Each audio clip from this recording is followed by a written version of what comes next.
Previously on Tales of Ashion, the Trifold Kingdoms. After completing the first of two tasks from the village elder, Etta Carmel, you took a brief rest at the Wary Heart Inn, where you met a particular turtle named Him, who agreed to join your party. While your group assembled, you visited Torvin's smithy, the Hollow Hammer, where seemed distracted and told you to return the next day, prompting Ermos to hide in the shadows alone. After hearing Torvin mutter of nonsensical things, Ermos clumsily lockpicked Torvin's chest, nearly causing a scene, and then finally managed to copy some sketches and writings that were eerily familiar or similar to those Hador had made of the monolith. Sensing trouble, you followed Torvin to a secluded spot along the Edgewood path. Meanwhile, Ermos broke into his home again, both to investigate and to steal some coin. Everybody needs a little bit of hobby. In the woods, you observe Torvin speaking to a shadowy figure he called the Matron. Him and Hador suspected a link to the Veiled Keeper, though her appearance and motives seemed uncharacteristic for the god. Or goddess, I should say. It's a she.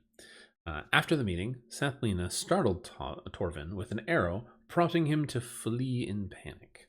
Demetrius, however, tackled him to the ground, and in the struggle afterwards, the three of you that were present, or I think it was four actually, you tore away his gloves, revealing rotted, necrotic arms.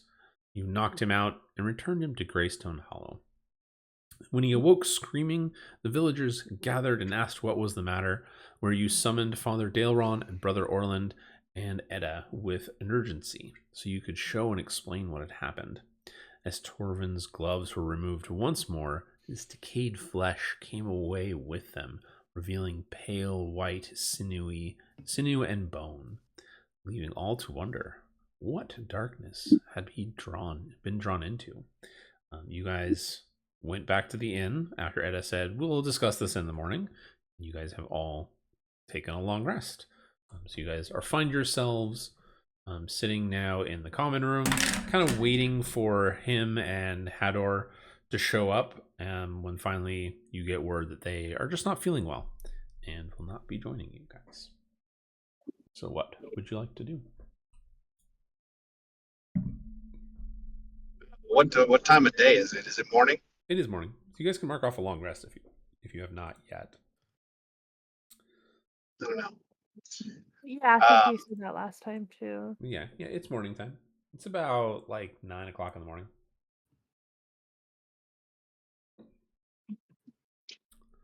I guess I'll go ahead. I was gonna say, I would tell you that there are definitely more people in the common room. All of them kind of eyeing you suspiciously and confused. There's kind of a tension to the air after what happened with Torvin. You don't hear, it was easy enough, you don't hear anybody talking about specifically what happened, just that something shady or corrupt happened with Torvin last night. But nobody knows any details.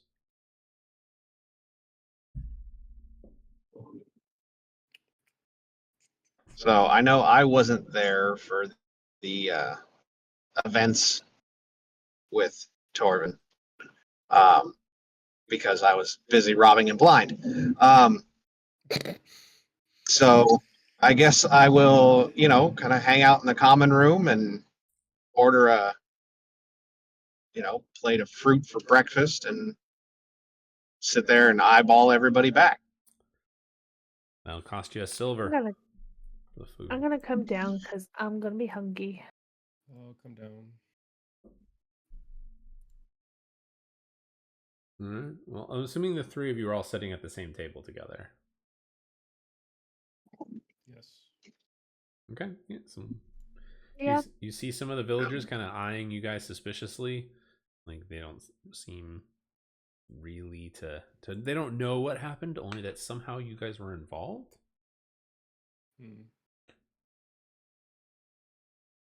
Oh, well, I'm sitting there picking through my fruit. I'm going to kind of mutter under my breath, like, what did you guys do? I guess we just recap what Fedwin said. I'm gonna keep it really quiet where he can only hear. And is your name Demetrius? I'm Demetrius. Yeah. Scar. Okay. Sorry, I just the scar thing. I'm just trying to where they both can. I'm gonna relay the what happened Okay. Go ahead and over the make course of the evening. make a stealth check for me here. It's just to make sure you can keep it down without anybody Because it's gonna overhearing. keep it the same. At least I have. Oh, I get advantage, right? Because it's proficiency. It doesn't matter. Never mind. It Mhm. doesn't matter. You don't get advantage on proficiencies. No, I will let you know when you have advantage or disadvantage. But yes, a 24 is very well. You catch every now and then the serving girl, who's the little girl, the daughter of the innkeeper. I keep it away from her. Yeah, she kind of comes over as you guys are talking, and she's like, "Hi, did you guys need anything else?" And you can tell that she is literally just there trying to eavesdrop. But every time she comes by, you kind of spot her, and oh no, we're fine. And she doesn't seem to catch anything, as far as you know. After about 10 minutes of this, you can tell she's getting flustered because she's not hearing anything or catching anything. Still can be very pleasant, nice to her as she is, kid. The little girl. But I've basically Well, relayed I'm everything gonna, to I'm her. gonna, yeah, I'm gonna listen intently while eating my fruit and look thoughtful and just say, well, it sounds like y'all had an interesting night.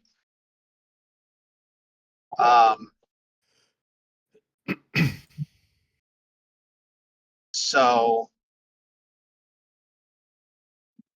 do we need to go check in and see what's going on with him? I don't Or, think he wants to see us, probably. well, I don't Maybe mean you him. can, because you weren't involved. But He is super freaked out by us Yep. and is pretty much wants nothing to do with us. You guys do Well, I remember can't say that I particularly blame him. that you guys do remember that Etta had told you to come see her in the morning. Yeah. You do So remember that. we're gonna go see Etta. Do you want to come with? At least since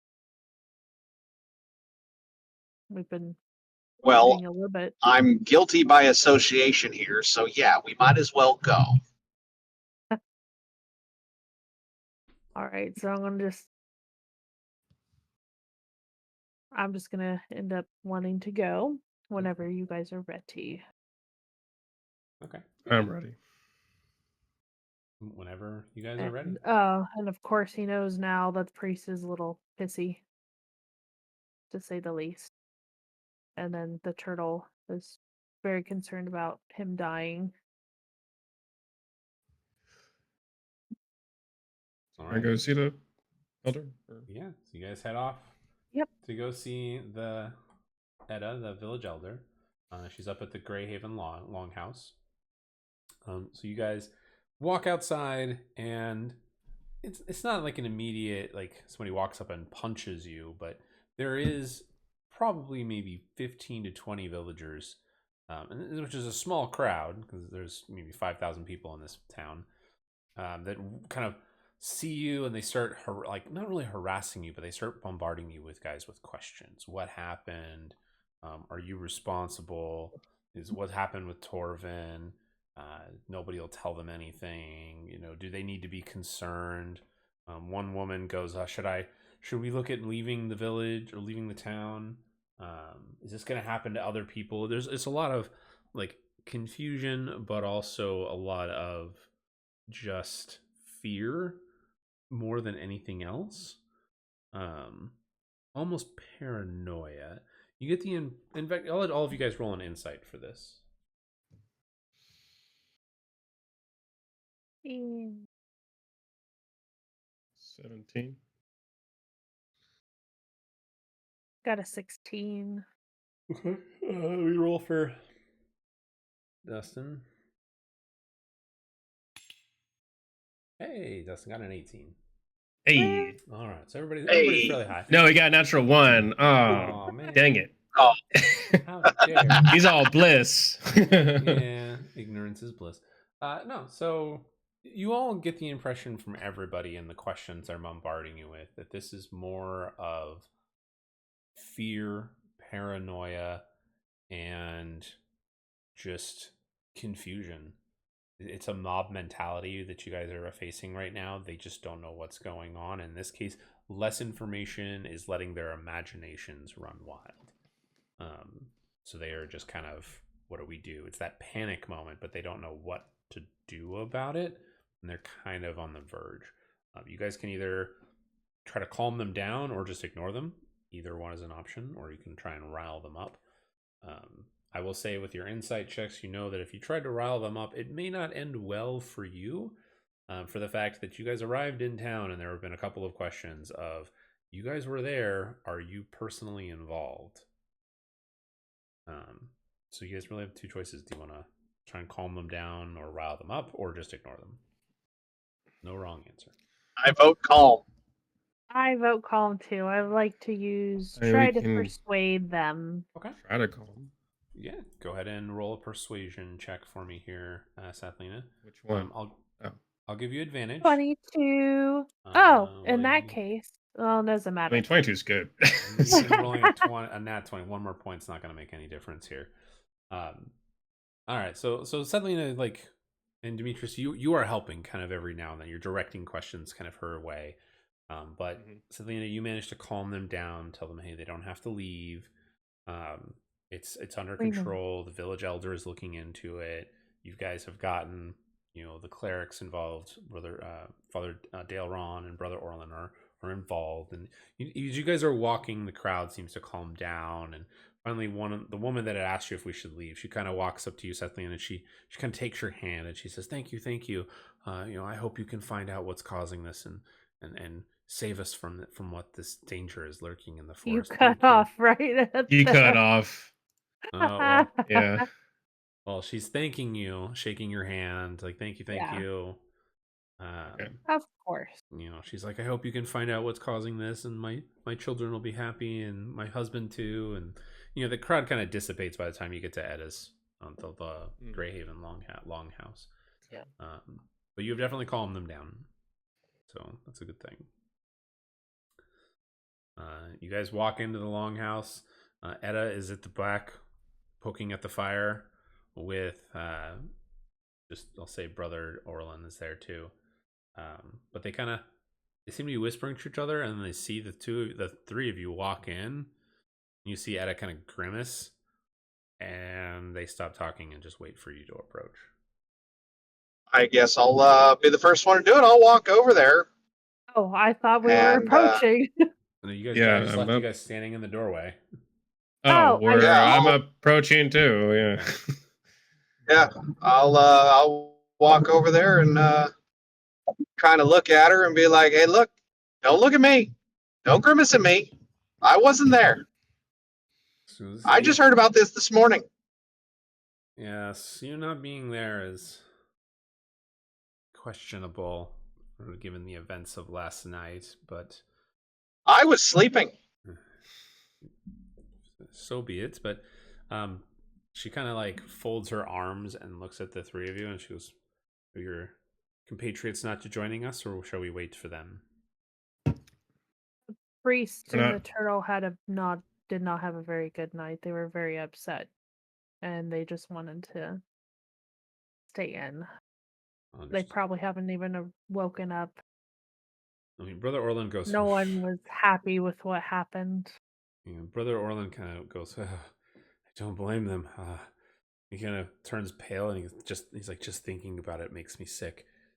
Edda kind of glares at him for a moment, and she goes, "Well, be that as it may, this is not exactly what I had in mind when I asked you to look into things, and I still am not in clear what happened.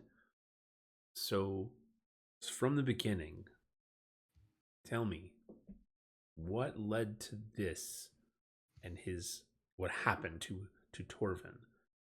She kind of motions for you guys to. There's a long table and a bench. She motions for you guys to sit down and kind of tell the story, explain what happened. You guys can tell the truth, lie, whatever you guys want to do. Your choice. I don't remember if we produced the papers to her in the first place that I copied out of You Torvin's. because you had that. So you Okay. had them. Yeah. If you So I'm going to them. hand those over to her and explain that, I found these in his workshop. And that while I was locating these, they tracked him to the woods, to the clearing where he'd obviously made some kind of deal with the matron. Don't know what it is exactly, but beyond that, I believe your guess is as good as ours. Brother Orlin, as you guys kind of recount this, you mentioned the matron, and he kind of seems confused for a moment, and he's thinking, I've never heard of the matron before. I'm not familiar with who or what that would be. He looks to Edda, and she's just like, I've never heard that name mentioned before. Because he goes by the Lady of the Veil, right? The Raven Queen, the Lady of the Veil. She's known by many names. He goes, okay, I guess I can see the connection, but it still seems strange. That's not. He's like, well, I am not a worshiper of her specifically. That he seems very out of character for the Veil Keeper. It's she doesn't usually ask for favors or tasks, least of all in the way you've described. Seems very curious. Very curious. Honestly, it felt more like she was providing a favor for a favor. And Brother Orlin at that point kind of goes, that makes no sense. What would a goddess want a favor for? Like he's like, this doesn't make sense from the gods wouldn't need a mortal to do something. They can just do it. He says, I will have to look into this a little bit more. This doesn't seem right. Because I think we're missing something.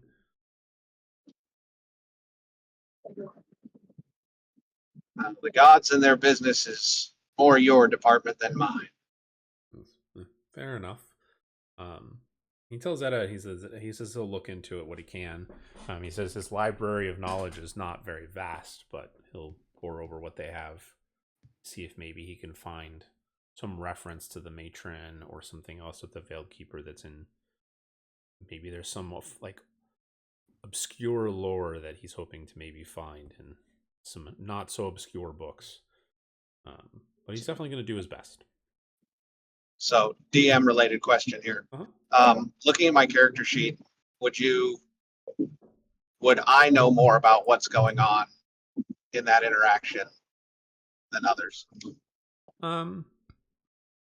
No. No, I wouldn't say you do.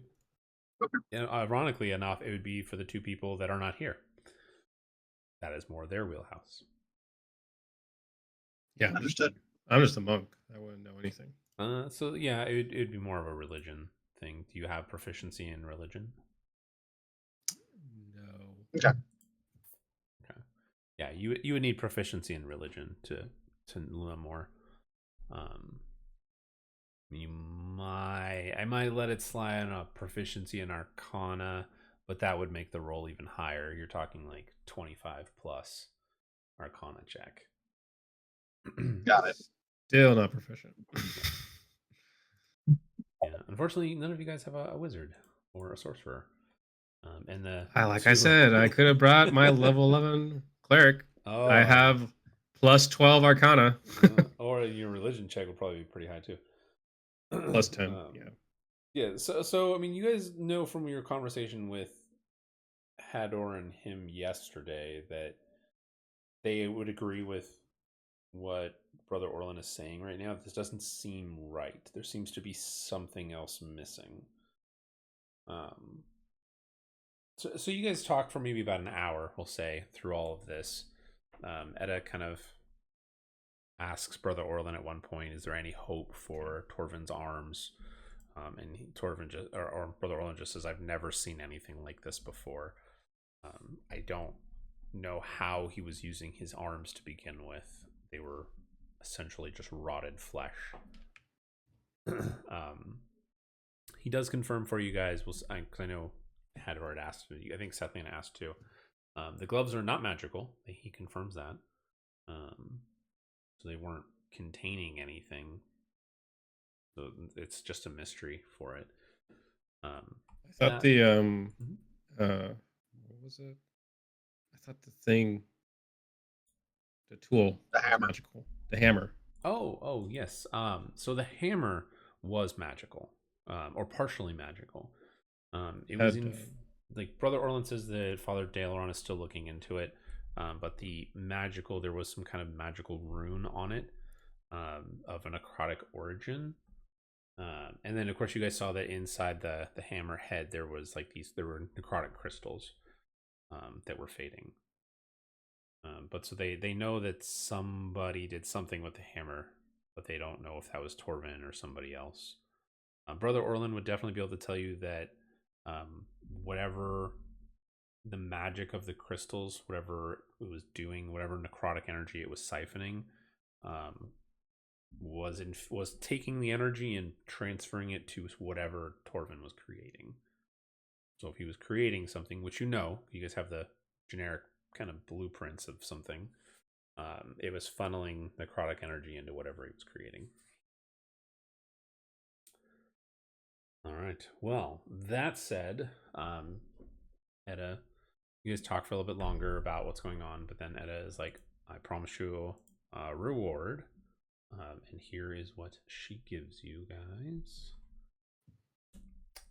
The consumable item and the trinket are both items, physical items that you can add to your character sheets if you wish to do so. Somebody should definitely do so. I'll do so. Oh wait.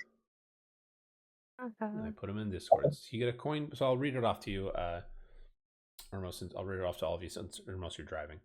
So you guys got a coin pouch, totaling value of about 15 gold pieces total. There are 5 gold pieces, 90 silver pieces, and 100 copper pieces. You were given a hollow root balm. It's a consumable item. This soothing salve, crafted by Brianna Neldra at Edda's request, as the effect. As an action, you can apply to a creature to remove one condition: poisoned or blind condition. Single-use item. The second one is called, or the third one I should say, is called the Elder's Favor Token. It's a trinket. It's a carved wooden token bearing the symbol of Varelin's cradle, or grassy stone hollow. The cradle is kind of the whole region around Greystone Hollow. It encompasses the valley, the mountains, and the forest area. It's kind of the big thing. It may be turned into a local NPC for either a 10% discount on a single purchase item, or you can get advantage on a single charisma check made in town. It is consumable, so once you use it, it's gone. You have to give it over to the person. Okay. Yeah, somebody definitely needs to add those to the sheets. I will add the gold to yours.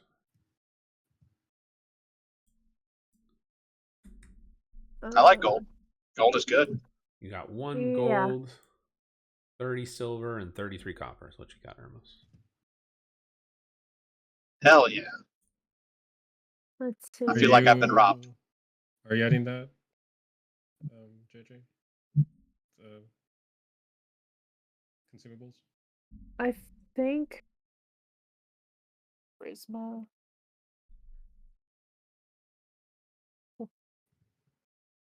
Who's got high charisma?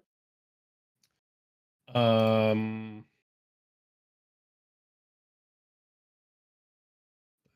don't actually.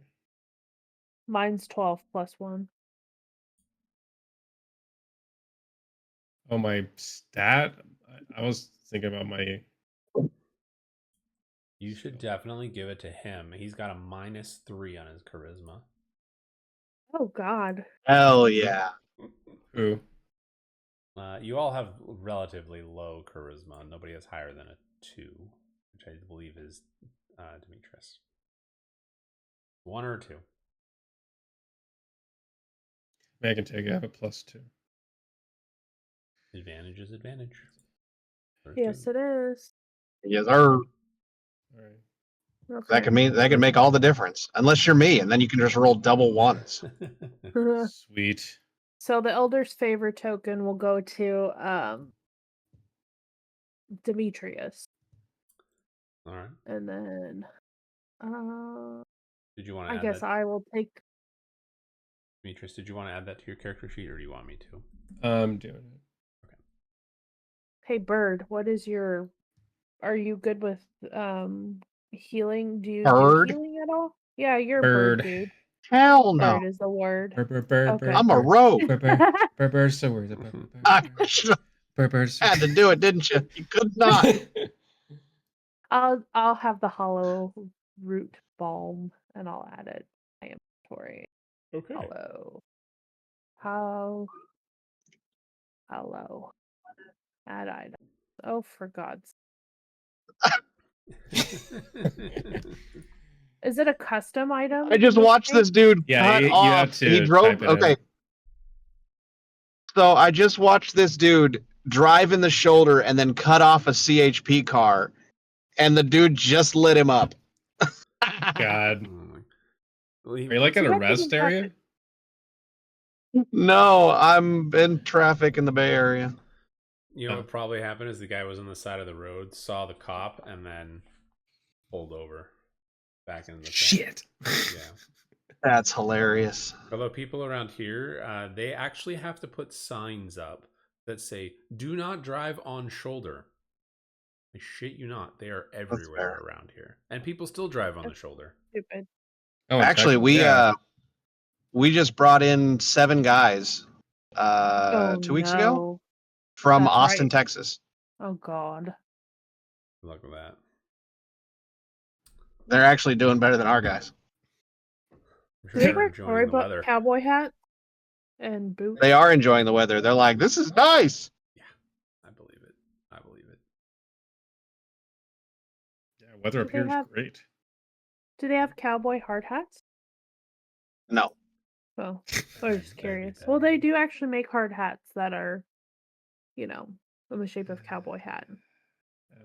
Yeah, that doesn't sound enjoyable at all. That's just me, though. Hard hats are never enjoyable. No.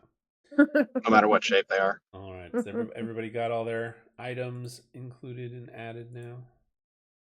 Yep. No. Oh. And the only reason why is because it's a custom item, so do I need to make it as a custom item? No, you don't have to make it at all. It's already made. You just go to manage inventory, click on filter, and put in the words for it, and it'll pop up. I have done all of the creation for you. Thank you.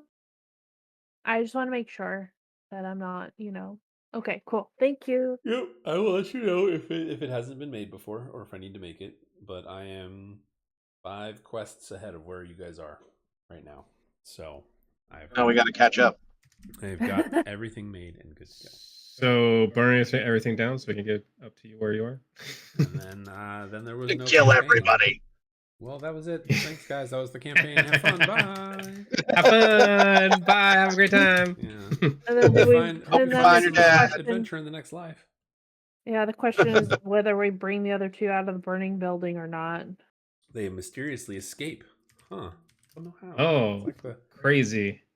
gods reach down their hand and make it work. Hey. Cool. All right.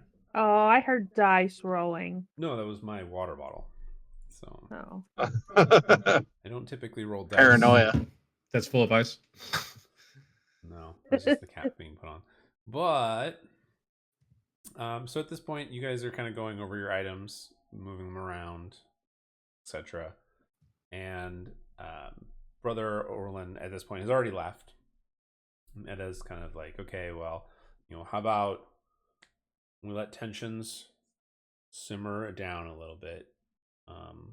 And she's like, I don't have any other pressing tasks at this moment.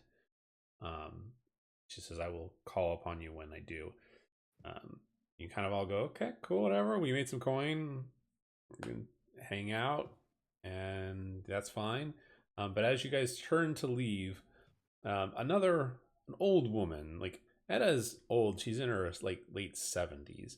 But this woman's probably closer to maybe her 90s. She's human, and she comes hobbling in with a stick, and she goes, Elder, I need your help right away. It's my granddaughter, Anabelle. And then Edda, you just kind of see her look at you and just, what is it, Mora? And the old woman kind of takes that. Moira? Mora. Nice. Mora. Oh, she's like okay. that hobble moment of like in the cane and the walking stick across this building. It's like 150 feet long, and you kind of just like it's like the movie. 10 minutes later. Yes, exactly. You guys just kind of like okay, but she does hobble up to you guys, and she doesn't seem panting out of breath. She just like looks at you. She's got sharp eyes. Like she's really old, yes, but she's moving. She's sharp. Not stupid. Good to go. Right. She's moving. Yeah. She's moving. But she kind of looks at the three of you up and down for a moment, and she goes, looks to you, Ermuscus. What? They tar and feather you? She goes, and then she kind of squints at you and grabs your beak, and she goes, "Oh, you're a Kenku. I ain't seen one of your kind in years." And Edda goes, Mora, you had something for us. What is it? And she goes, in a moment, young one. And Edda just kind of goes, you can see she just kind of rubs at her temples. Like, Edda's the village elder. She's the old one in the town, and this lady is calling her the young one. It's like, oh my God. The old calling the old young kind of vibe thing.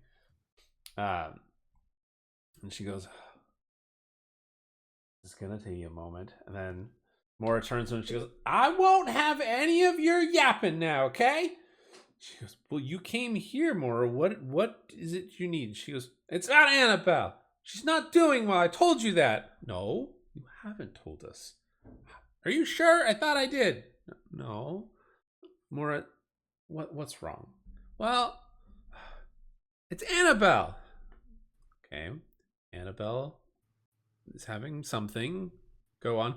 She goes, you see the Mora just kind of think for a moment, and then she looks over at the three of you and she winks, and you can all tell instantly she is fucking with the elder just because she can. She knows exactly what's going on and is playing hard.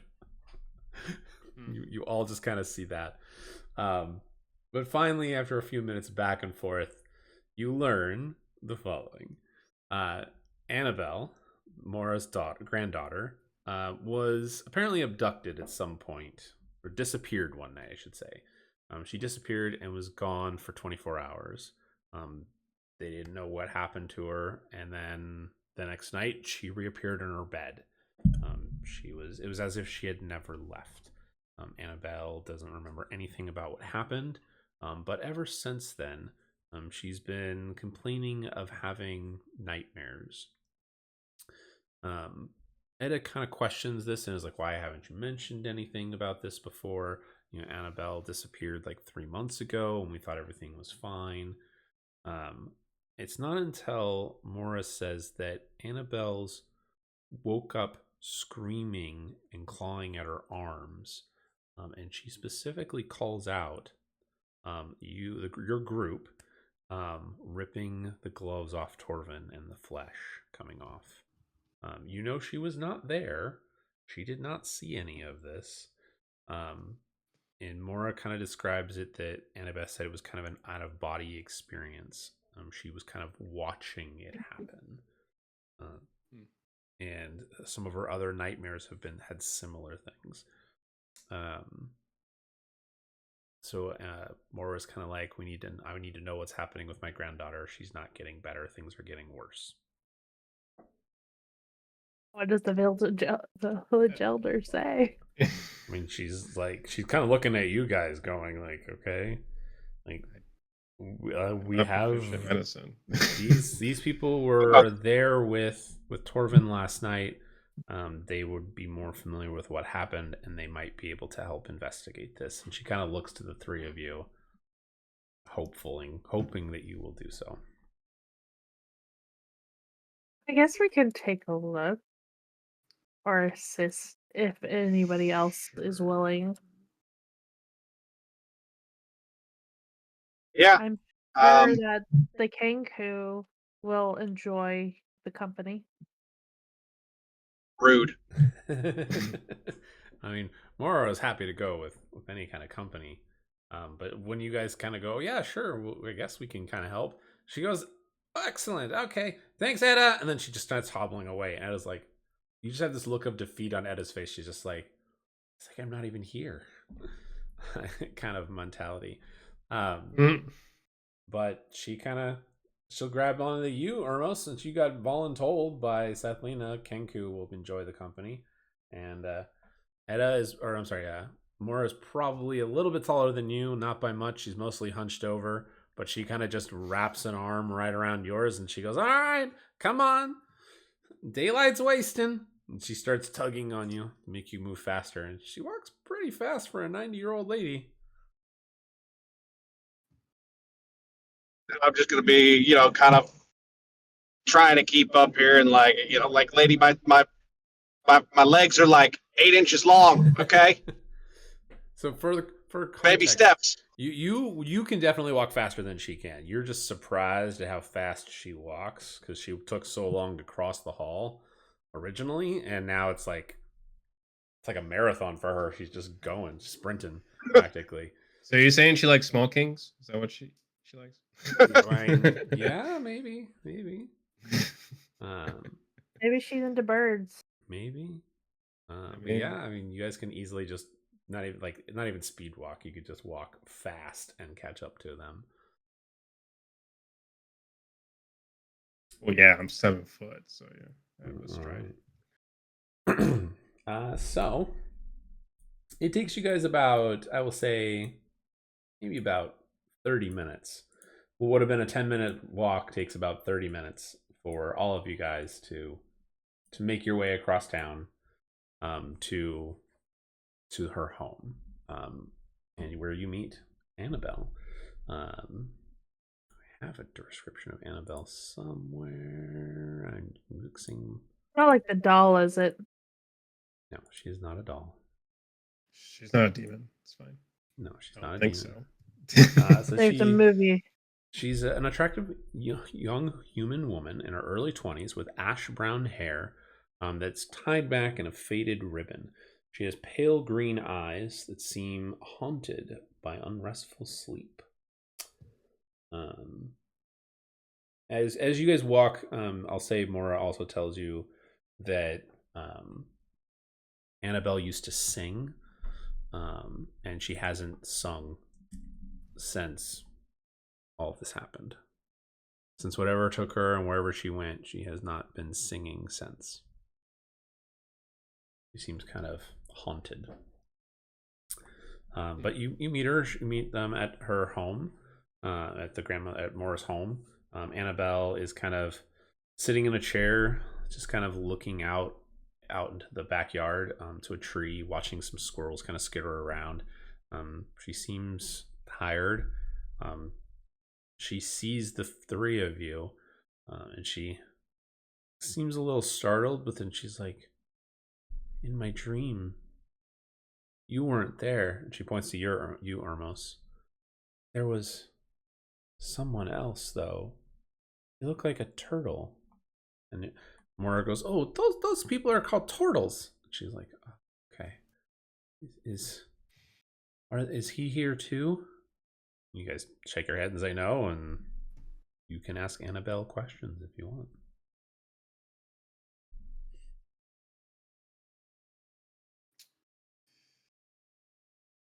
So, Annabelle, tell us about your dreams. Go ahead and make a persuasion check. She seems a little scared to talk about her dreams, or uneasy, I should say. Of course, I'm telling you to make this persuasion check, and I have to roll for you. Yeah. Yeah, let me do that. I mean, you got a 17, so you managed to coax her out of it. So she says that they're not so much dreams, more like waking visions.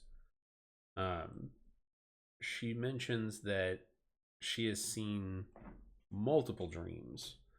She talks about things that are actually familiar to each of you in your own way. Demetrius, she mentions watching you fight a zombie with the village herbalist, Brianna. And that the two of you, like, she describes scenes as part of your fight, and like you two meeting, which is weird because it's again, it's from that third person out of body experience. She mentions and talks about Sethlina and Ermos, about your encounter in the forest with the wolves, and the Taffy, The Taffy's now It's always a Taffy. always a Taffy. She's Always. everywhere. She mentions that she's heard names such as Bran, the Matron, Greystone's Root, and other like locations in town, the Edgewood Path. She's heard of these things. She's seen them or heard the names whispered in these visions. She says that the last dream from last night, before the one where she woke up, she'd seen Torvin hammering in silence, some kind of unseen force, kind of veiled woman watching over him, almost guiding him, and what he was crafting. What creeped her out about that dream before it switched to watching his gloves get ripped off was that the figure, the hooded or shaded, the veiled figure, which she describes essentially what looks like the matron, seemed to look at her and seemed to be aware of her. Well, that's creepy.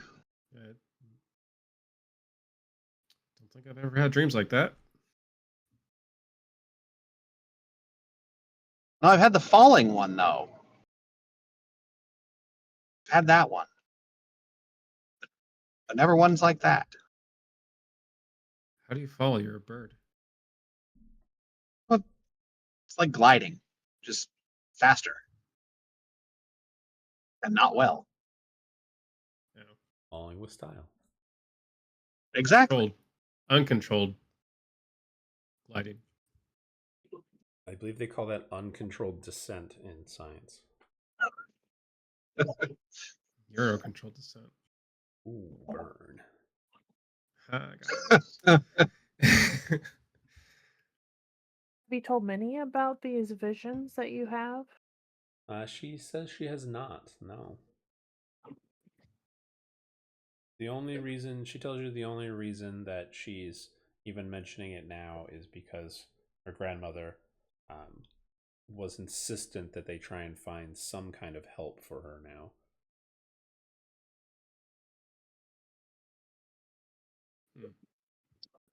How often do these dreams occur? She says it maybe at least a couple times a week. And the last one was The last one was last night. Yeah, it was last night. Okay, so they aren't premonitions and action. They're seeing what's actually happening somewhere else. I mean, the way Anabelle, let me see if she would describe it that way. Roll for it.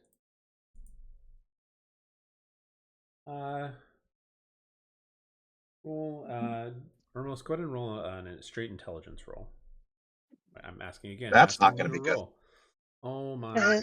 No. 17. You rolled Please well. be Pro DM here, guys. Yay, be smart. I'm not used to having to roll for you. Okay. Don't be a bird brain. So I mean, you're listening to what she's describing, and she's not very articulate with it. It's more like trauma. Yeah. But the impression you get is that these are either cryptic premonitions or some kind of memories that are out of time or out of place. Like she mentions the one with you two, with you and Sethlina. She says that she remembered having that dream, which she says to her feels like a month ago, but you guys have only been in town for like 3 days at this point. So it is premonitions. A little bit, but then there's other ones she describes where she's like somebody had disappeared a month ago, and she sees them disappear after the fact. So it seems disjointed. Like there's no sense of time for it.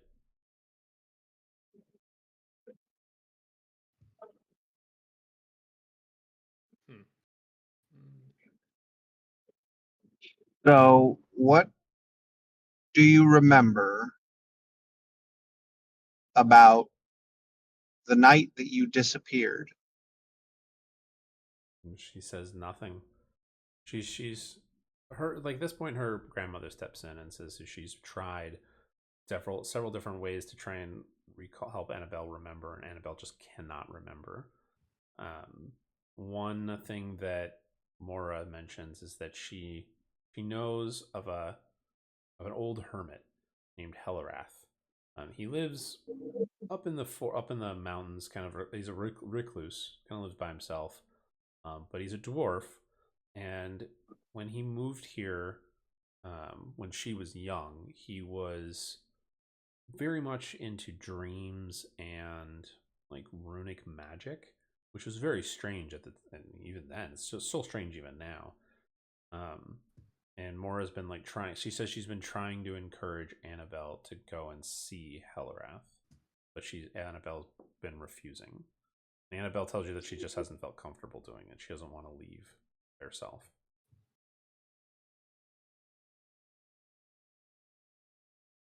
Would she mind if we looked at her room?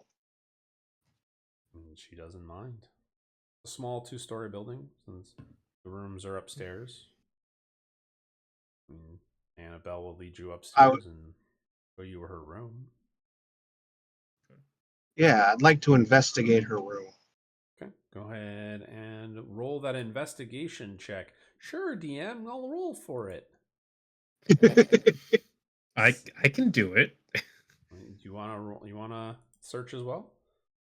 Sure. We'll give you guys an advantage, so both of you guys. 23. 23.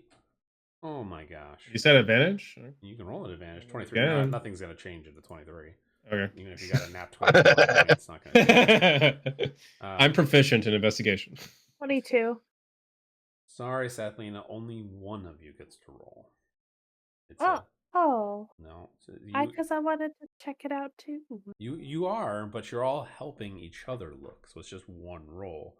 That's where the advantage comes in from. Oh, okay. That's fine. Okay, so 23 for Demetrius. You look through her room. You kind of, it's a simple room. There is a bed, a small dresser, or small like small taffy. Kind of like a what is it called? Shoot, I'm thinking. I want to say it's an armoire, but I don't think that's the right word. It's got the big standing cabinet. It's like a cabinet with like a mirror in it and a bunch of drawers. That'd be an armoire. Is it an armoire? Okay, yeah. So it's got one of those and a small chair. that she uses for it. Otherwise, there's not much else. The room's pretty sparse. I mean, this obviously Mora has money, but they're not like stinking super rich or anything like that. They get by. It's a nice place, but it's it's a small town. It's a small village. It would be Did I notice anything of value? There are plenty of things of value. There's not much, a whole lot of value. Nothing personal, not like gold value, but personal value, sure. Oh. Well, in that case.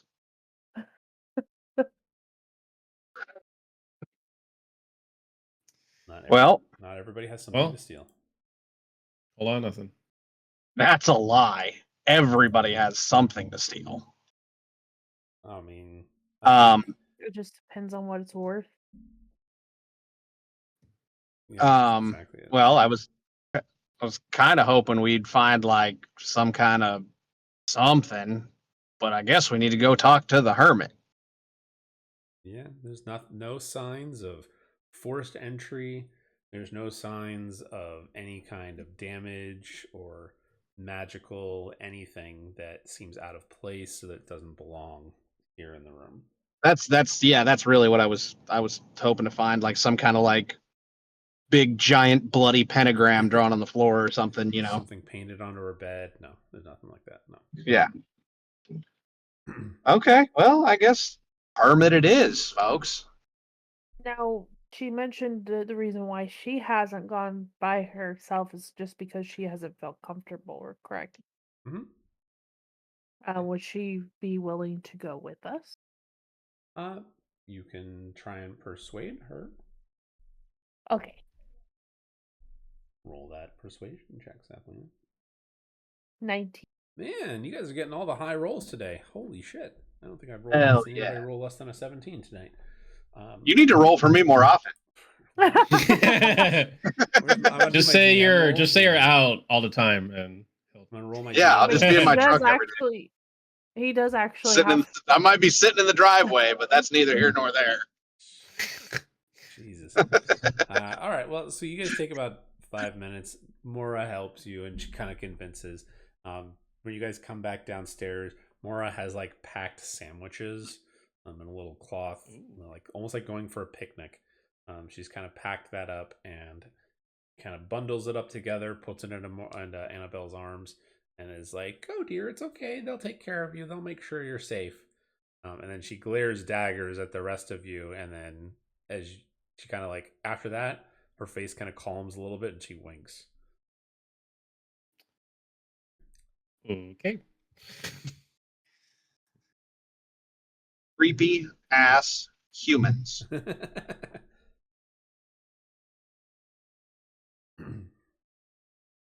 So, who knows how to get there?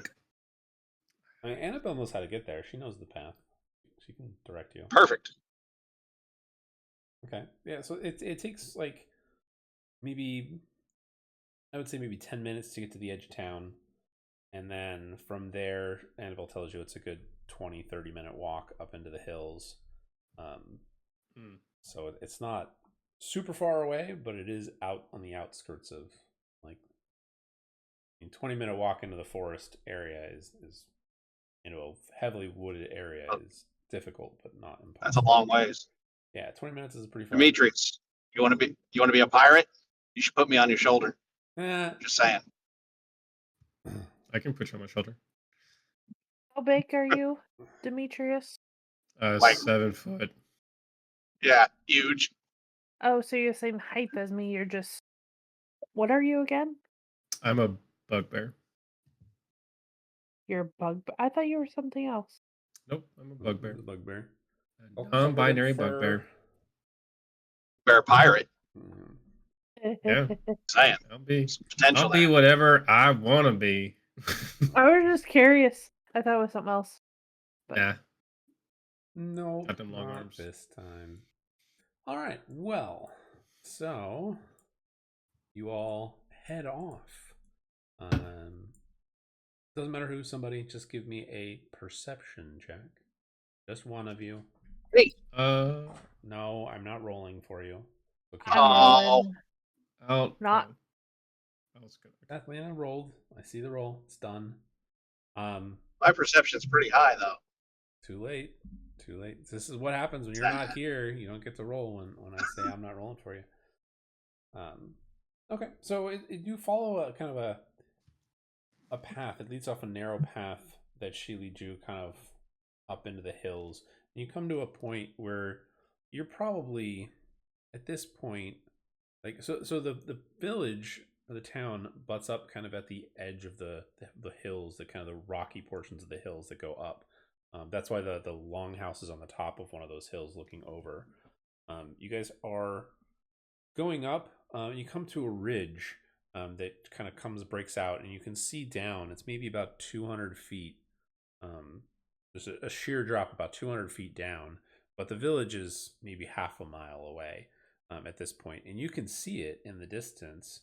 And just see it spread out, and you can see the valley kind of going downward towards the lake, which you can see glittering in the distance. It looks all pretty. But about 15 minutes later, or maybe about 10 minutes, I guess, at this point, you come to a mossy hollow on the outskirts of Greystone Hollow. Hellorath's hut. It's a small, weather-worn structure of stone and timber. Its slanted roof patched with lichen and faded shingles. The walls are etched with intricate runes, carefully carved symbols from no known local tradition. While they emit no visible magic, these markings are clearly enough to unnerve most people. But that's what you see. And hey, look, there's a picture of it. You can kind of see what it looks like. Ah, yes, I see. Ah, yeah. I told you that the picture would come in at some point. It's suspiciously looks like the back end of a Mercedes. Yes, the phallic-looking thing. Yes, the phallic hut. The phallic hut. Here, Yes. Dustin, Which fits for this Mercedes. Here, I will even send you a text of it so you can see what it looks like later. There you go. I don't see it. He sent you a dick pic, so. Oh God. Yes, it's a phallic picture of a hut. We punch that into the AI. I'll get something good. Oh God, that would be disgusting and disturbing in so many levels. Oh my God. Anyways, moving on. So yes, you have arrived. Anabelle seems like looking at the runes and nervous. What do you guys want to do? You're literally just standing like 20 feet from this hut. I'll walk up to the hut and knock on the door. Okay, you knock and you hear some rumbling inside, and then you hear some scraping on the boards, and the door swings open inward, and you see a stout, solemn-looking dwarf. This man is easily into his second century of life, and he bears a lined face with a silver-streaked black beard. And it goes down just past his chest, like maybe past maybe about 10, 15 inches is how long his beard is. It's kind of tangled a little bit, disheveled. He's lived in the wilds, but he looks at you with his deep set eyes, and he just looks at you and he goes, "Yes, lad." Yeah. So I hear you're the guy to talk to about weird and funky dreams. Am I now? And he kind of raises an eyebrow at you. You can see that his eyes dart past you, and he sees everyone else. And then he looks to you again, and he goes, "Are you having some nightmares, perhaps?" Well, not me so much as Anabelle here. She's having strange dreams that tend to coincide with events that may or may not have happened yet. Premonitions, you would say. Yes, that she was most definitely not present for. See, such magic is unheard of. He kind of looks to her. He kind of seems to take in her like disheveled state in general. Like she doesn't look like she's been sleeping well. And he says, "And what brings you to me? Are you seeking answers or a way to stop the dreams?" Oh, why can't it be both? Both is good. I like both. Both could be. You can see he pauses for a moment, seeming to mouth the word. Do you speak Dwarven? Let me check. I'm asking that question, and I should look. I do not. I know I don't. You do not. He seems to be mouthing a different word, and it looks like he's trying to. You said dwarvish? He's dwarvish. Is what it's a Yes, dwarvish I word. can. So Sethlina, you're still like 20 feet away. Did you walk up? Did you walk up at this point? Yes, Yeah. Okay, so you kind because of it sounds walk up familiar. as he's talking, and you can see that he's trying to, like, the word he's trying to remember in the common tongue is difficult. But as you walk up, you see he kind of seems to figure out the word, and he says it'll be very difficult and trying if you want to learn both or do both. He says, if you are up to the challenge, I can help. Well, I feel like we are up to the challenge. Yep. And we can definitely make it, worth your while for your assistance. He kind of laughs at that, and he says, I doubt you have anything of value that I would want, but please, come in. And I've got a perfectly half-used elf over here that I'm more than willing to trade. Only half used? Oh, gosh. Did you say half-used elf? He did. He kind of just looks at you and raises an eyebrow, but says nothing else. He doesn't seem really sure how to take of that. Yes, he was referring to you. Hey, she tried to give me off to an old lady, so fair's fair. I kick him and make him go flying into the house. I mean, you can certainly kick him in the heel or the shin. The ass. I'm gonna go with no, not in the ass. Like you can definitely kick him to be like you're an asshole. Yeah. No bird punting. Yeah, you're not a I gnome. mean, hunting's fine. I mean, he's small enough. Rude. I just look at him with a raised eyebrow. It's like, what are you talking about? All right. Well, so you guys enter into the hut, and you can see the space is cramped, but it's very tidy. There's filled with bundles of dried herbs, rune-etched stones, worn books stacked atop crooked shelves. There's a narrow hearth that crackles with a low flame. That kind of casts these flickering shadows across the floor. Despite everything and just kind of this weird aura around it, there is a sense of calm that you all feel, as if the hut itself is grounded in stillness, like the quiet breath of a deep forest cave. It feels very much like that. He motions for you all to kind of gather around. Again, it's cramped and small, but he motions for Anabelle to come forward, and she does. She seems nervous, and he takes her hand and he goes, "There's no need to be nervous, child. This will not harm you." He says, "Please, let me look into your eyes for a moment." And she kind of does, kind of like looks at you guys, kind of like for support, and then does what he says. She's totally not sure what is going on here with this. But he whispers something to her. All of you guys can make a perception check. Okay. You'll have to beat a 12. Just as an FYI. 17. Oh, you are so damn lucky, Ermos. You rolled a 10, giving you 12 exactly. Perfect.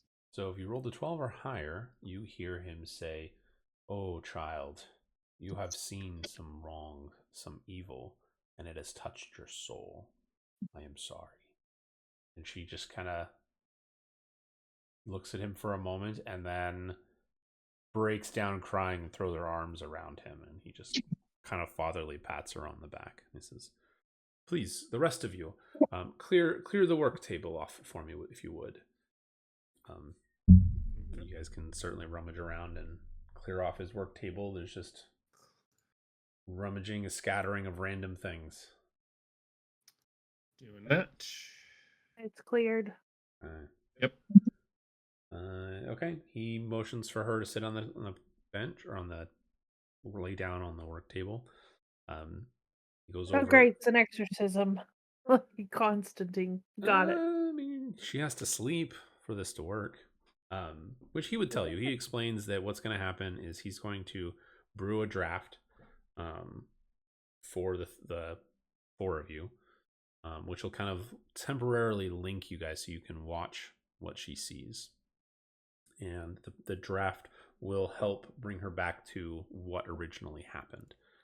While this is going on, you will all be essentially, like he described it as being like a specter or being a disembodied form, observing but not being able to interact with anything. He does warn you though that if whatever is causing this with her, if it realizes what's happening, it can try to lash out at you.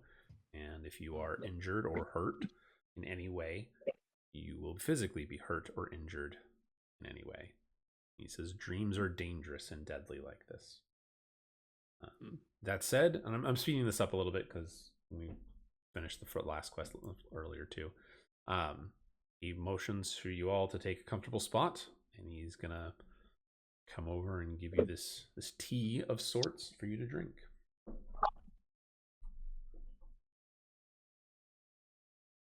Is it like Kool-Aid? Yes. Are we drinking the cool, Kool-Aid here? But less cool Kinda and more tease it. aid. It's like just herbal. Drinking. stuff. Well, I guess I'm drinking it. Okay. We got Ermos drinking it. Sathlina, Demetris. Yep. It's just an herbal tea, or Yeah, he says, sure, yes. There are herbs in it, yes. He's definitely not wrong. So you guys drink it, and at first you're kind of like, okay, what's the big deal? There's nothing with this. You all start yawning, and you see Anabelle going. She's just passed out, snoring at this point. And I'm gonna say he goes up to you, Demetris. Hallorath kind of walks up to you, like lifts your eyes open to check your eyes are dilated, and he's like, you're kind of like, oh, what are you doing? You go to like, you almost want to swat at him, but you can't. And he's like, it seems to be taking effect. I will make it so you can hear my voice. And you don't know what he does, but you feel his finger touch to your forehead, and he like puts almost some kind of symbol or something on your forehead, Demetris. And then darkness takes you. Sathlina, you feel the same thing. You're kind of in and out of it, consciousness for that moment. You're like, well, this isn't working. And then darkness, and then you feel something touch your forehead, and you kind of almost come to a little bit. You're like, what? And it's very unnerving for you, Sathlina, because you're a half elf, right? Remember right? High elf. High elf. So elves don't go to sleep. They don't dream necessarily in the same way all other creatures do. So this is very unnerving for you. You usually go into like a trance-like state, and this is Defenses. My not like defenses this. is magical sleep. Yeah. It's definitely feels weird. But you are still going to be able to quote unquote fall asleep because you're going into a dreamlike trance. And you feel him put something on your forehead too, and then You hear his voice go, "It is all right, child. Rest. Open your mind." And then darkness. Hermos, you're just like, what? Shinies? And you feel him put something on your forehead too. And it feels weird for you. It's almost like it's going past your feathers and touching your physical skin. And then, or you can think of anything else, darkness. That's got to be disconcerting. I would think so. For some reason, I thought that Hermos just had a skull head. It was kind of like a just by looking at his profile picture, kind of like a gnarly type of bird. Yeah, he's that raven with a skull on his head for Yeah. himself. The rest of his body's all feathers, but not his head. That was pate. Yeah. All right. Who's ready for some dreams, some visions? Yeah. Why not? All right, it's more me reading. All right. So all of you go ahead and make a perception check of the darkness. But you cannot attack. Sorry. Okay. Well, that's 14. 6.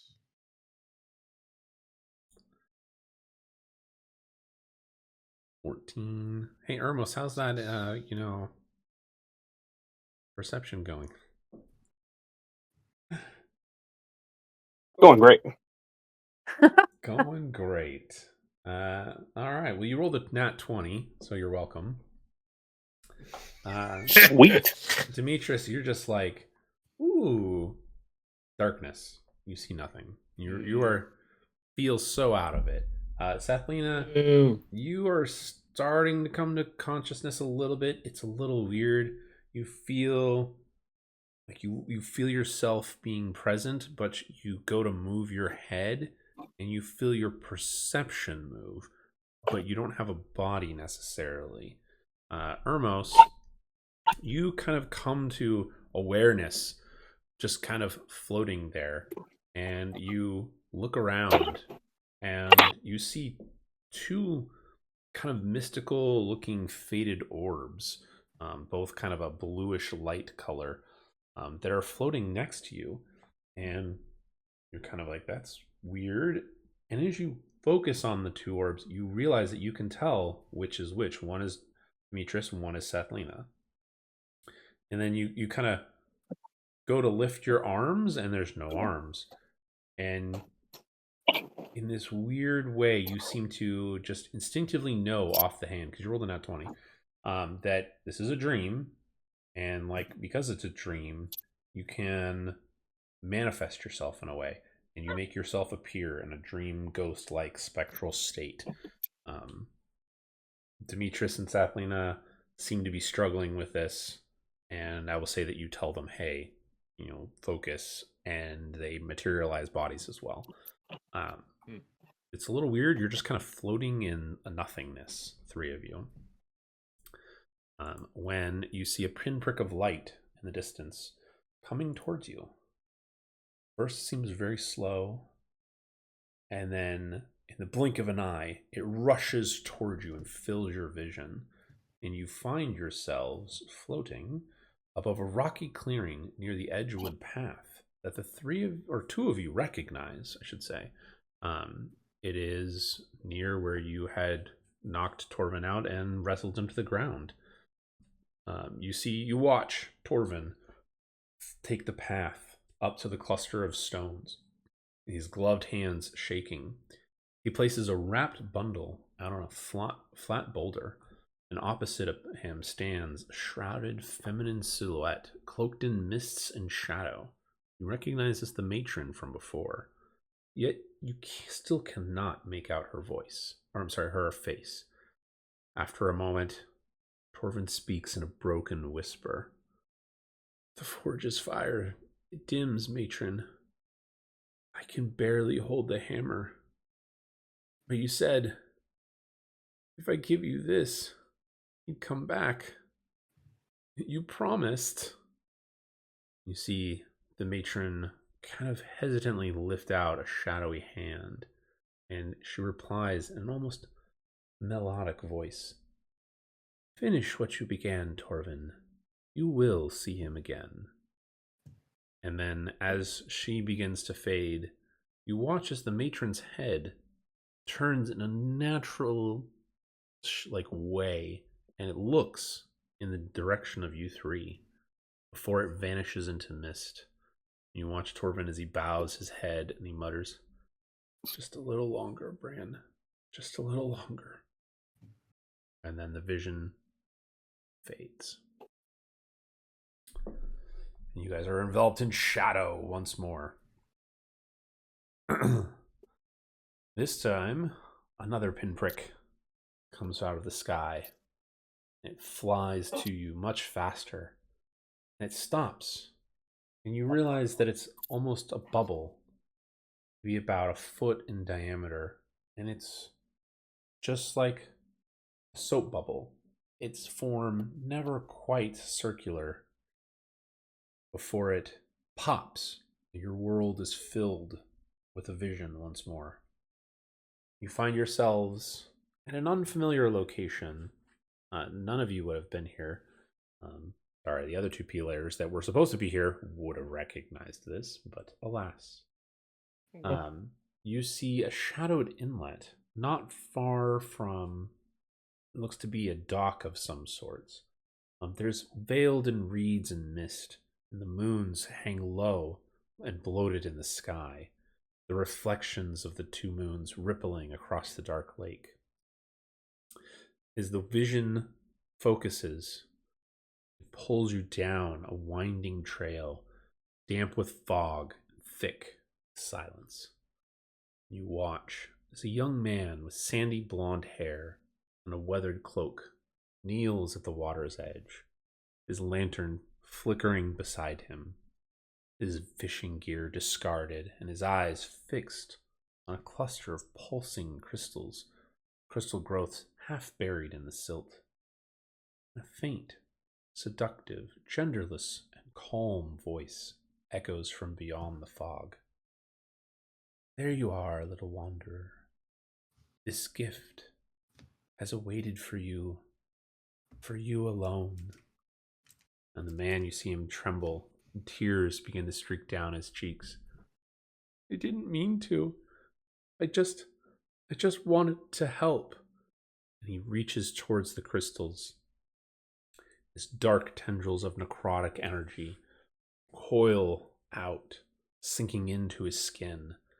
You watch as his fingers twist, crack, bones turning into unnatural shapes, and he lets out a strangled scream that is cut off short. His body stiffens, and then falls silently into the water, slowly to be pulled down by the dark tendrils. Silence. After several minutes, he rises again, slow, jerking movements from the water, eyes clouded and glowing faintly. His lantern flares for a brief moment before extinguishing itself, swallowed by the mist as the man's glowing eyes turn and linger on your formless bodies. All of you make a perception check for me again.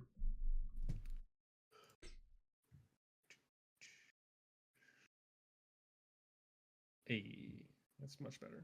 I got 12. Almost rolled for Sathlina. That was not what I wanted. 20. I mean, I won't say no. Well, you feel unnerved. Sathlina definitely creeped out a little. But Demetrius and Ermos, you rolled a 16. You feel a presence now.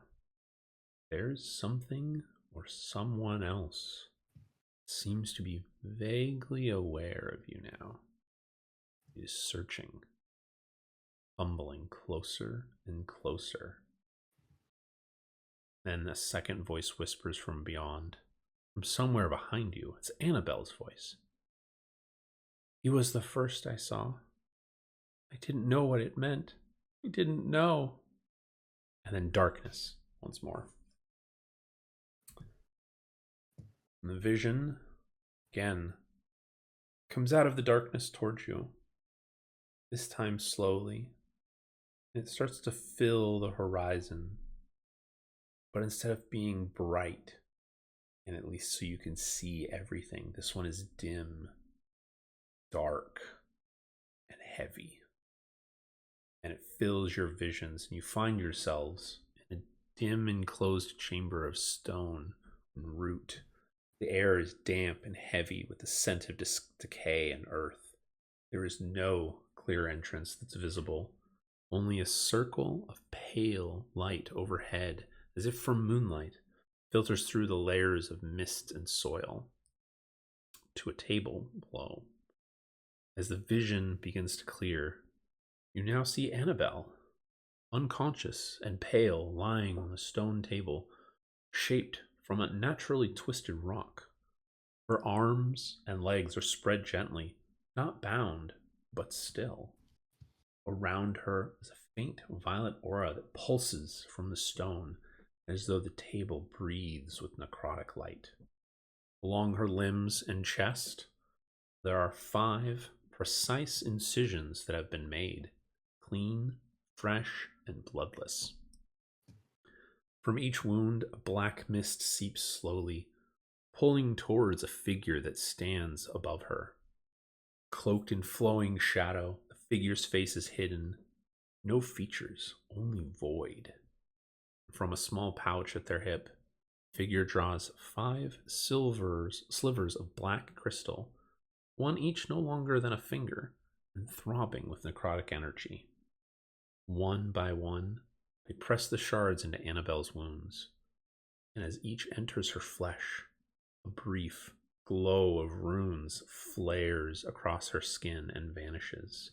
The incision seals closed, unnaturally perfect. And you hear the figure whisper, 5 roots to tether the bloom. When the time comes, she will awaken. And you see a pale, claw-like hand gently rub across Anabelle's forehead. Rest now, little seedling. Your dreams will carry the messages. And then the figure pauses. Its head slowly turns towards you. Through cloaked in shadow, you feel its gaze pierce the veil of the dreams. As Anabelle's eyes snap open and she screams, and you hear Helrath's voice say, "They see you!" I want everyone to roll initiative.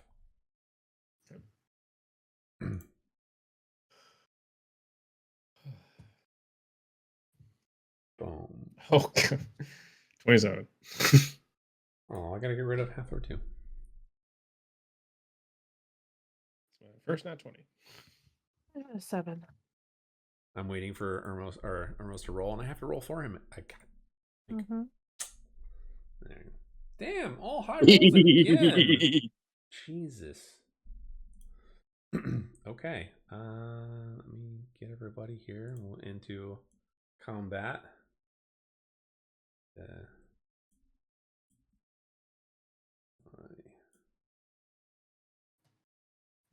Oh, am I doing this wrong? There we go. All right. We remembered everybody's roles. All right. So Ermos, can you hear me? You have been very silent this whole time. Yeah, I can hear you. Okay. I'm just I just got down here to the bay. I'm packing all my stuff, so Okay, I just wanted to make sure. I can hear you. I'm here. We didn't lose you or anything. Okay. Well, so yeah, everybody's in combat. The thing. So you guys can move yourselves where you want, real quick. I'll let you do that. The map should be updated, so you guys can see the new map. This is what it looks like. Okay.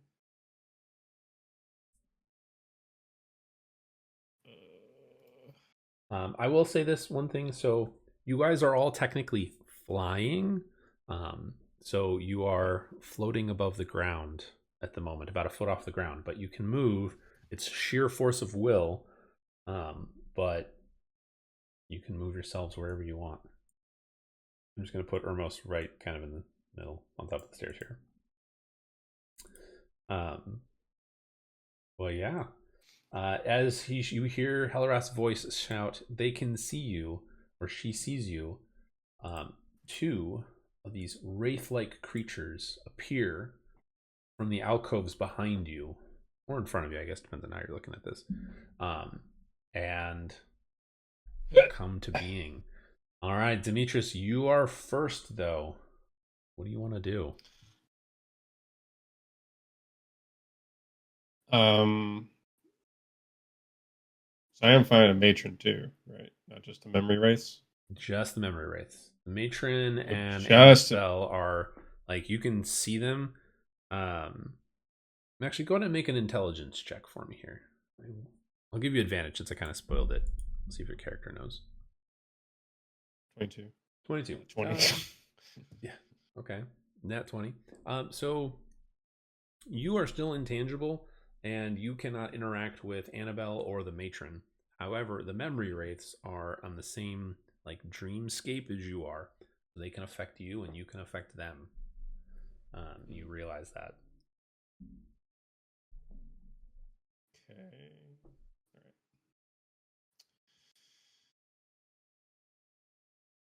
Here, I'm going to give the wraiths a colored border just so they're easier to spot. Back when it's black.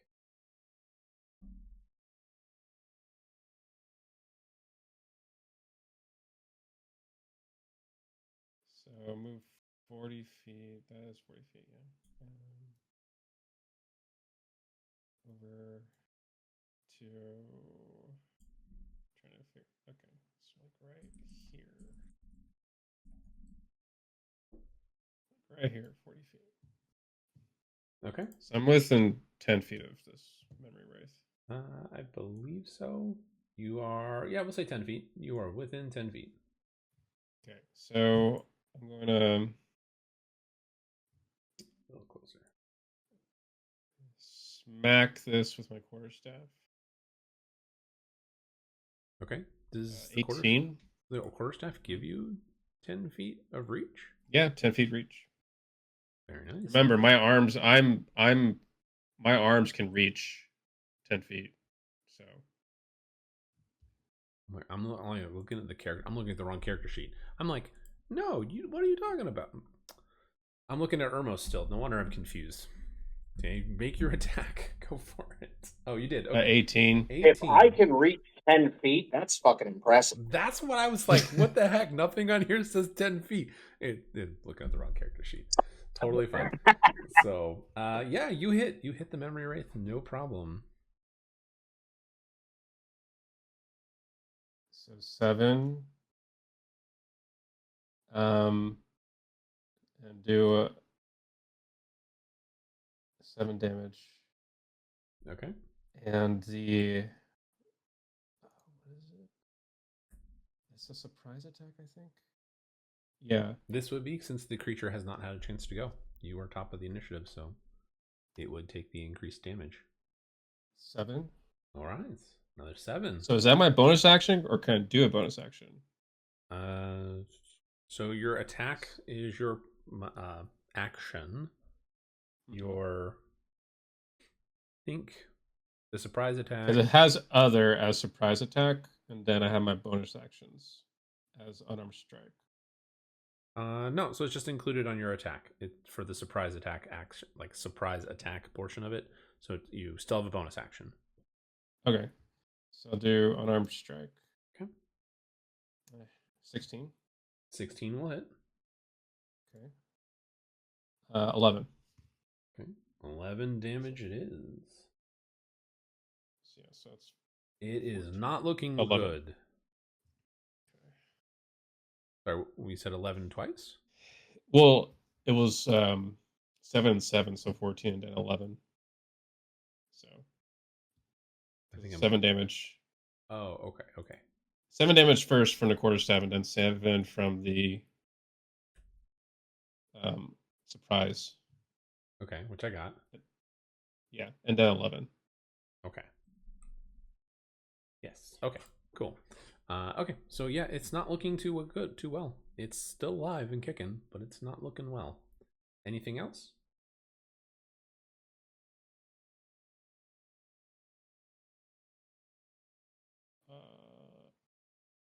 I'm good. Okay. That would bring it to Ermos. I know you can't see the map, Ermos, but you are within 30 feet of two of them. Take a screenshot and did- put it in Discord if you wanted to see it. Let's see. Short bow. Okay.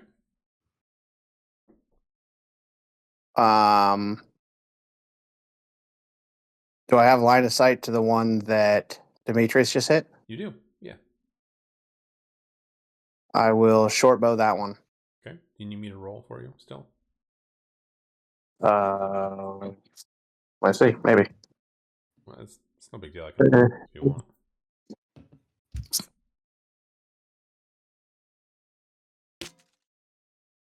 Oh, I don't want the Summer Saga.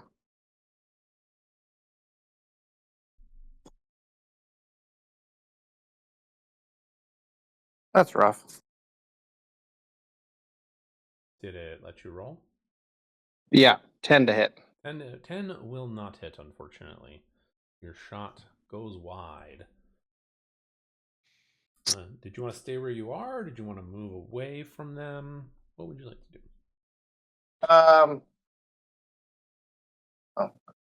I will move me away. Okay. I will just move you 30 feet. Measure out.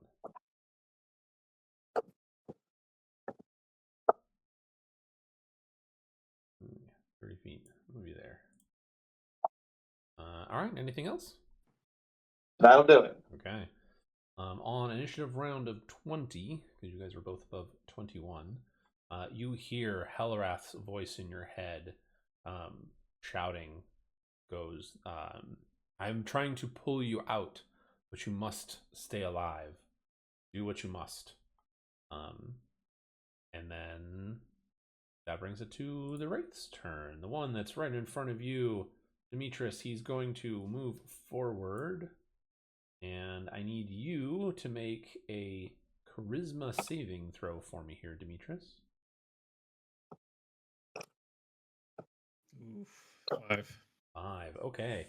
You look into the cloaked shroud of this memory wraith and suffer a momentary vision of a distorted past, a horrible memory of your own that doesn't seem accurate for some reason.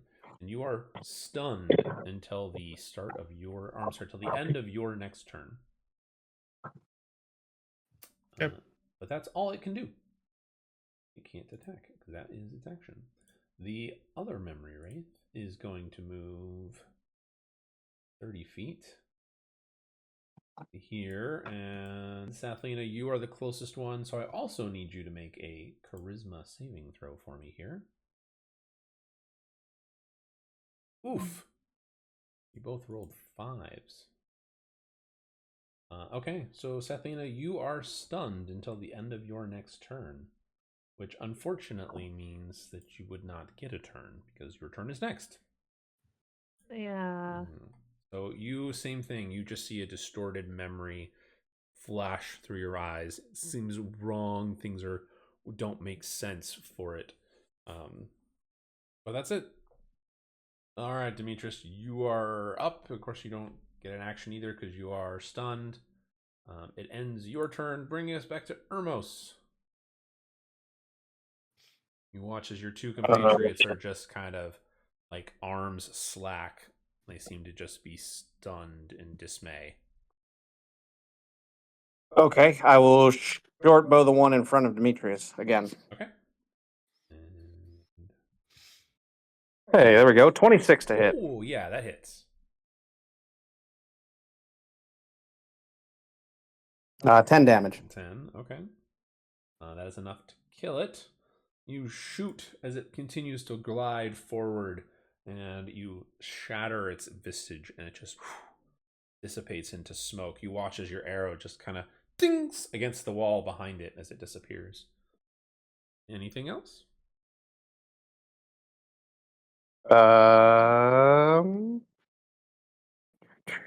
That'll do it. All right. On initiative round 20, you hear Helrath's voice again, and he says, "Ah, it's not working. Something is fighting you. I don't know what it is, but I'm trying." And then you hear the matron's voice cackle, and it says, "You made the mistake of watching what you should not. You will remain until I say otherwise." And another memory wraith appears. And then it's that memory wraith's turn, which is going to move. Man, these things can't get to you guys. Move to there. All right, Ermos, your chance for a charisma saving throw. So let's see. Or you can do it. You can roll now. Okay. Charisma saving throw. Charisma. Oh, that was just a straight charisma roll. Hang on. I mean, Charisma saving throw. you're gonna take the 2 because that's what you rolled plus 1 for your save. So That's nothing. true. It'll be the same. That's not good. So you are stunned until the end of your turn. Hooray! Hooray! I know. I can be like everybody else. We. Yeah. All right. This is going well, guys. Memory Wraith, I need someone Okay. to roll for me a d6. We'll say Ermos, since you just got stunned. Go ahead and roll a d6 for me here. 1d6. 4. Hey, does not get his memory stun back. All right, it's gonna move to you, Sathlina, and make a single attack because that's all he can do. Oops.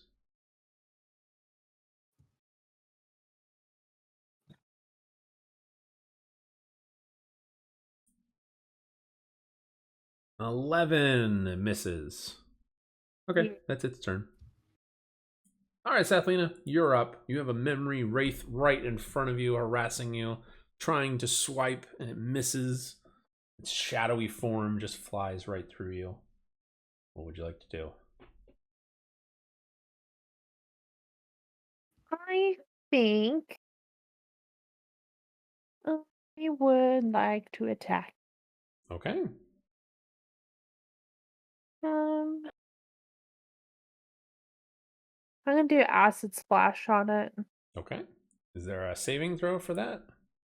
Dexterity of 11. Very 11. He got a 10, so he failed. Yay! I only hit 1 damage. Well, I mean, 1 damage is 1 damage. Never say no to damage. Yeah. All That's right. damage. Acid splash is all over it. All right, Demetrius, you're up. I'm gonna smack this memory wraith with my quarterstaff. Okay. That's a 22. 22 will absolutely hit. Yep.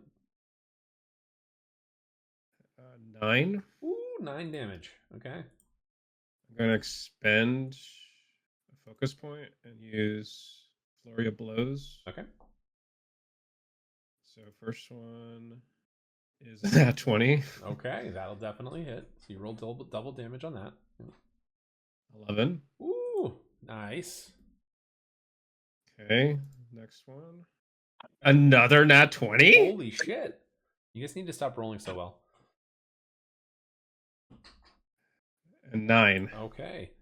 So how do you want to just come up and obliterate this wraith?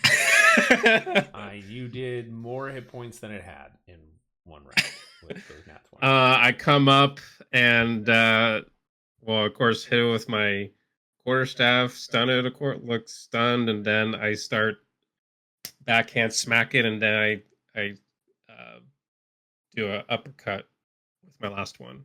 Very nice. As you uppercut through it, you feel there's a moment of resistance. You felt resistance when you hit it, and you feel the resistance trying to stave it off from being destroyed. And there's this almost like tearing of paper. It just rips right through it, and it just dissipates, falls into 2 parts down onto the ground. Okay.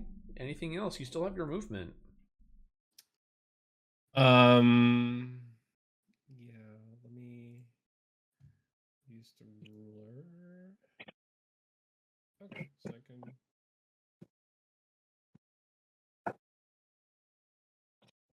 How far is this? Yeah. Oh. Okay. So I'm gonna move 40 feet here. Okay. That's it. All right. Anything else? Nope. All right. Hermos, you're up. I'm still stunned, correct? Oh, you are. Yes. Yes. All right. Yep. So I am going to be stunned. yeah, so at the end of your turn, you are no longer stunned, which Yay. is good. As you come out of your stun, you all hear Helleraf's voice in your head, a little less panicked now, but he seems calmed. And he says, "They've anchored you inside the memory. These wraiths, they guard the truth, and you must break them to wake." As he says that, the matron cackles and disappears into mist. But as she does, you watch as the outside edges of the dream begin to fade and crack as the dream is beginning to collapse. You're pretty confident, all of you, that if you are here when it's gone, that will not be a good thing for you. In terms of mechanics wise, you estimate you probably have 3 rounds until the entire dreamscape is destroyed. That brings it to the Memory Wraith's turn, who I'm going to have Demetrius roll a d6 for me here. That's your fate. Put it in chat too for the screenshot stuff. 3. Okay, he does not get his abilities back. He does move to you, though, and is going to make his attack.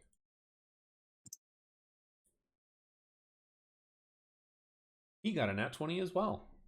All right. Yep. So you are going to take 12 points. Wait, am I doing the math right there? Yeah, 12 points of necrotic damage. And then you must make a wisdom saving throw for me here.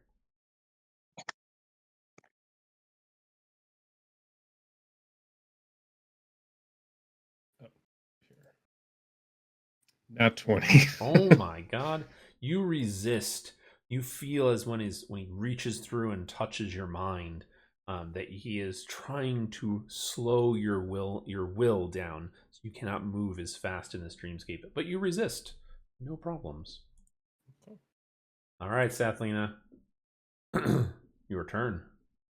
Yeah. Going to hit it with my longbow. Okay. 16 to hit. 16 will hit. Okay. 5. Oh, 8. 8. It says 8 on here.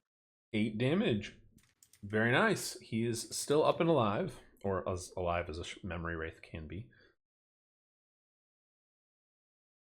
You do watch as your arrow goes through him and then tings off the back wall.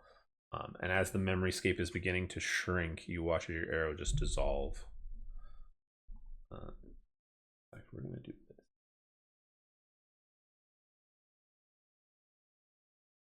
Everything inside the circle is still good. Maybe. Need to make the circle smaller. Change that color. Oh my gosh. Yellow. That's bad too.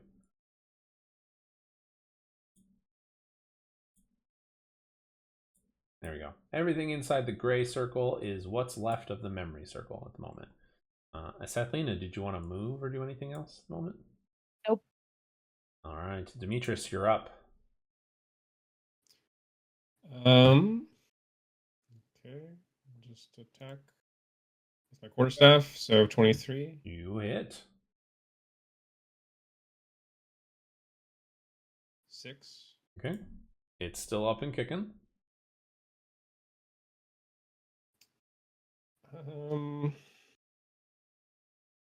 I'm just going to expend another point to try and get rid of this. So flurry of blows. Okay. 13. Will hit. It's just exactly what you need. Their AC is a 13. 11. It's still alive. 19. 19 will hit. 6. Okay, that's enough to kill it. You just flurry of blows right into it and manage to dissipate it into smoke. As that happens, Hermos, it's your turn. Memory Wraith fades. What do you want to do?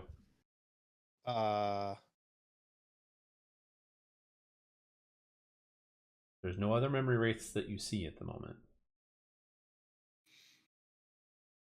Okay, so can I? Okay, so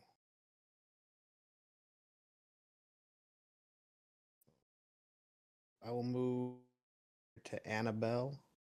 Okay.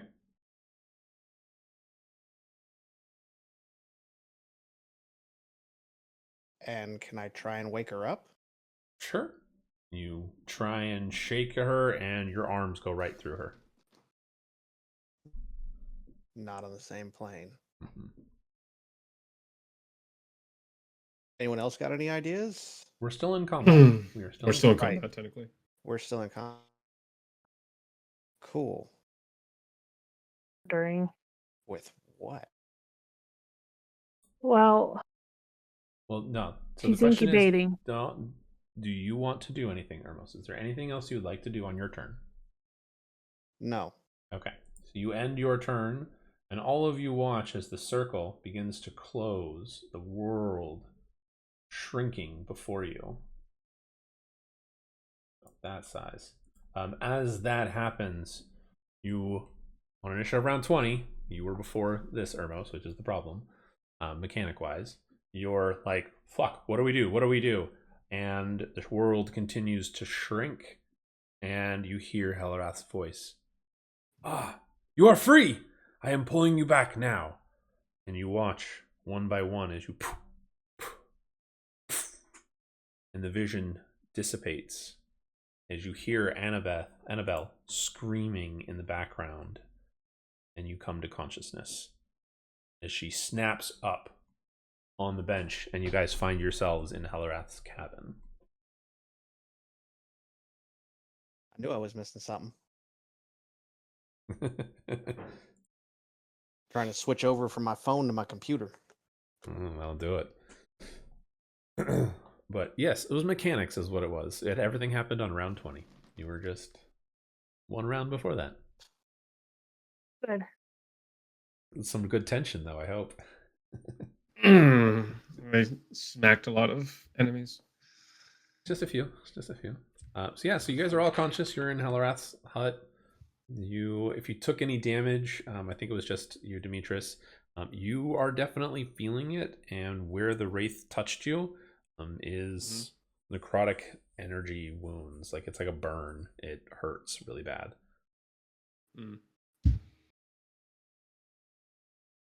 Does it have any long-lasting No. effect, like a scar? So I do a long rest, I think. I mean, no, I would say it would not potentially have any long-term effects. Just don't You'll put it on definitely need the to take a short rest at some point.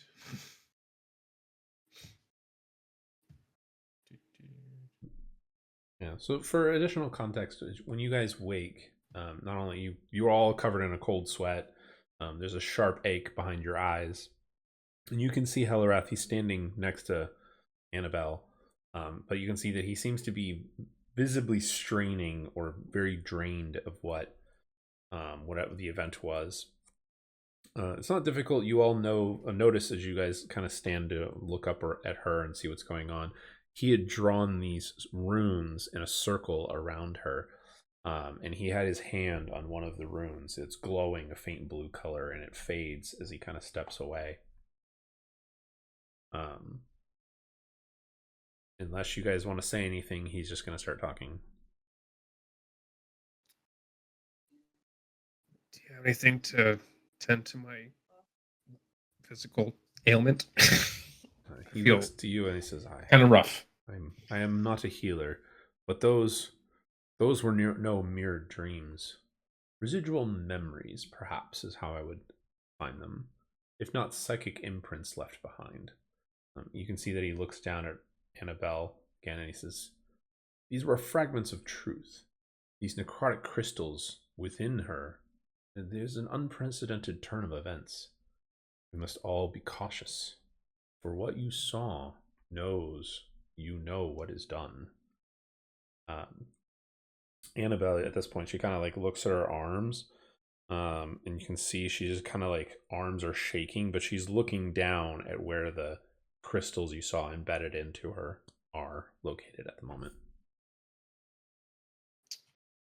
Anyone gonna say or do anything? How are you feeling, Annabelle? As you ask that question, it kind of snaps her out, and she's like, "Get him out of me!" And she starts clawing at her arms, like, "Get them out! Get them out! Ah, get them out of me!" So unless you stop her, she's just gonna keep clawing at her hands, her arms. Yeah. Grab her hands and just tell her to calm. Okay. Hellrath will help. So it takes you guys a moment, but she starts to just bawl and cry. Hellrath just kind of looks at you, Sethlina, as you're helping, and he says, her body is definitely still alive, but is bound to something far darker. This matron, whomever she may be, is attempting to create living conduits. Individuals who can sense or create a link to something larger. Anabelle may be the first, but I doubt she will be the last. There's much he says, there's much I must think on for this. But there's no more that you can do this day. Do you want us to... Does she need to stay here, or is it okay for her to go back home?